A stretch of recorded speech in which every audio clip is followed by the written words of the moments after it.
The alarming thing for so many of us that worked at Enron was the depth of the moral bankruptcy of the company.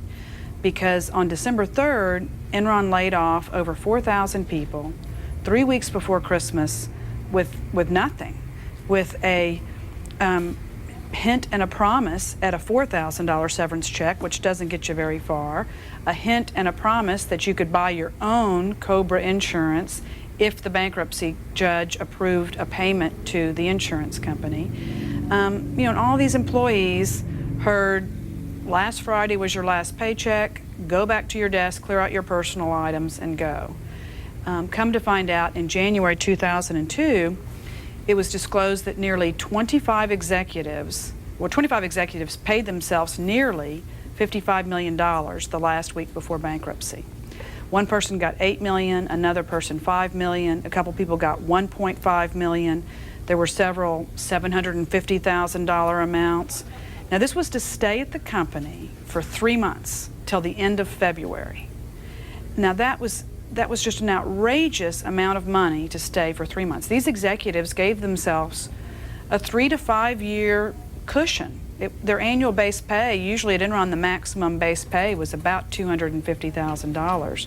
So these executives gave themselves quite a large cushion and then had the gall to stand up in front of thousands of other employees and say, bye-bye, it's 3 weeks before Christmas, sorry you don't have anything more from us, it's been great working with you, sorry to have to do this. And that's outrageous. I just think those top guys that made the decision to do such large bonuses are just as crooked as Andy Fastow. They stuck their hand in that cash drawer the week before bankruptcy and piled as much cash in their pockets as they could. And that was so alarming. Now, of course, that was in the press. There's been a deferred compensation scandal. There's been various scandals, but actually part of the reason for doing the book on my behalf was to show a real human story of how many good, smart people could see warning signs but still stay.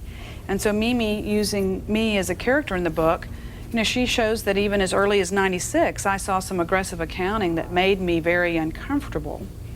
However, when the stock price is rising, your pay is good, the business trips are lavish, and when your business leaders, your top guys are on the front page of Business Week or Forbes or Fortune, it's really easy to say, I'm going to put those nagging concerns behind. Maybe I just don't get it. Maybe I'm just a little old-fashioned in my accounting theories, and the world is changing. And it's very easy to stick with that company. And I'll give you a for instance of that. The most recent corporate scandal is Health South.